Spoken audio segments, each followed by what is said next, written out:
ချို့ကလည်းအတွေးလွဲတယ်စီးပွားရှာတာပဲငရဲကြည့်တယ်လို့တွေးကြတယ်စီးပွားရှာတာကိုတချို့ကလောဘဖြစ်တယ်လို့ရှာလောဘဆိုတာစီးပွားရှာမရှာဖြစ်နေမှာပုထုဇဉ်ဆိုလောဘတော့ရှိတယ်စီးပွားဥစ္စာရှာတာစီးပွားဥစ္စာဖြစ်တာလောဘကြောင့်ဖြစ်တယ်ဆိုပြီးလောဘသွားပြီးတော့ချီးမွမ်းနေမချီးမွမ်းနဲ့ economy ဆိုတာလောဘမဟုတ်ဘူးပညာစီးပွားရှာရတာကပညာ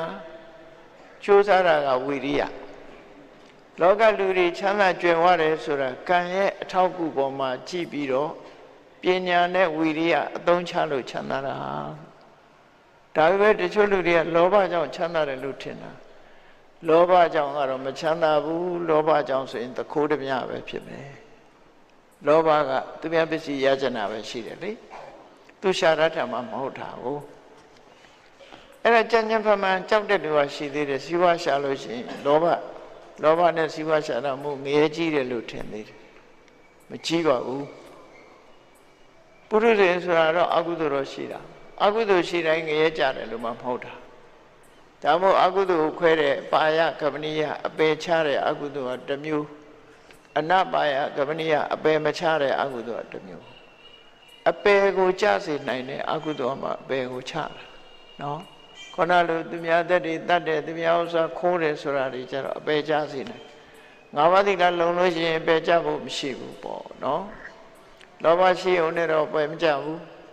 စီးပွားဥစ္စာရှာတယ်ရလာတဲ့စီးပွားဥစ္စာကကုသိုလ်ကောင်းမှုလုပ်လိုက်မယ်ဆိုလို့ရှိရင်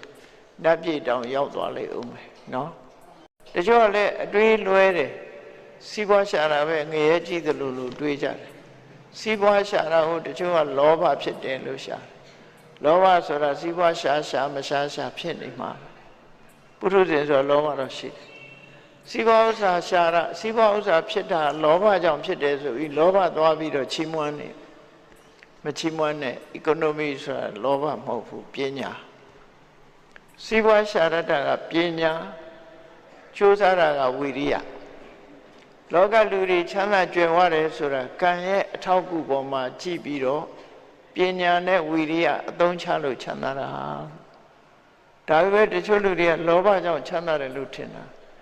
လောဘကြောင့်ကတော့မချမ်းသာဘူးလောဘကြောင့်ဆိုရင်တခိုးတမျှပဲဖြစ်မယ်လောဘကသူများပစ္စည်းရကြနာပဲရှိတယ်လေသူရှာရတာမှမဟုတ်တာဘူးအဲ့ဒါကြံ့ကြံ့ဖန်ဖန်ကြောက်တဲ့လူကရှိသေးတယ်စီးပွားရှာလို့ရှိရင်လောဘနဲ့စီးပွားရှာတာမို့ငရဲကြီးတယ်လို့ထင်သေးတယ်မကြီးပါဘူးပုရုဇဉ်ဆိုတာတော့အကုသိုလ်တော့ရှိတာအကုသိုလ်ရှိတိုင်းငရဲကြတယ်လို့